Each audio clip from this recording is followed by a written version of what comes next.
Just into the NBC4 newsroom, lawyers representing even more former OSU students, 10 so far, have filed new federal lawsuits against the university, alleging they were sexually assaulted by former OSU doctor Richard Strauss.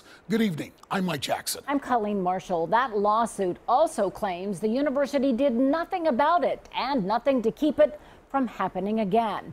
NBC4 was first to break this story online. Our Tyler Beckham is in the newsroom with more details on the allegations. Tyler? Here it is, guys. 50 pages filed this evening. Among many examples to back up allegations of systematic sexual abuse or harassment, the lawsuit cites the current case alleging sexual misconduct by former OSU diving coach Will Mahoney and the 2014 case against former OSU marching band director Jonathan Waters. And in this one, the alleged victims aren't all former wrestlers or even former athletes.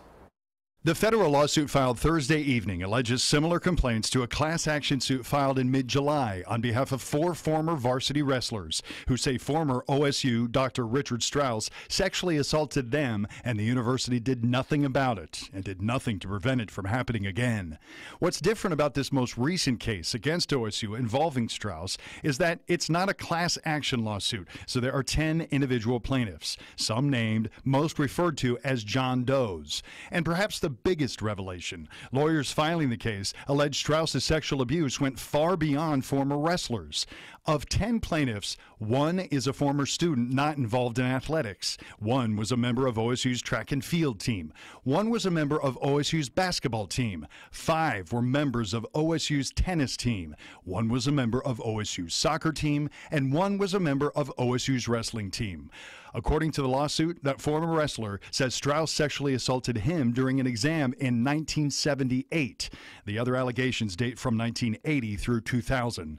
Strauss committed suicide in 2005. The lawsuit indicates Strauss's inappropriate touching was well known among OSU student athletes, trainers, coaches, and athletic directors, reflected in various nicknames for Dr. Strauss, including Dr. Jelly Paws, Dr. Soft Hands, and Dr. Cough, among others.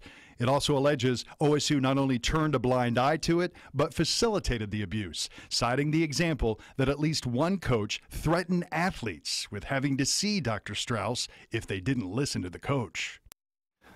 In response to the lawsuit, an OSU spokesperson provided this written statement to us, quote, "We are aware of reports that individuals at the university did not respond appropriately during that era. These allegations are troubling and are a critical focus of the current investigation," end quote. At the Watch 4 Alert Desk, Tyler Beckham, NBC4.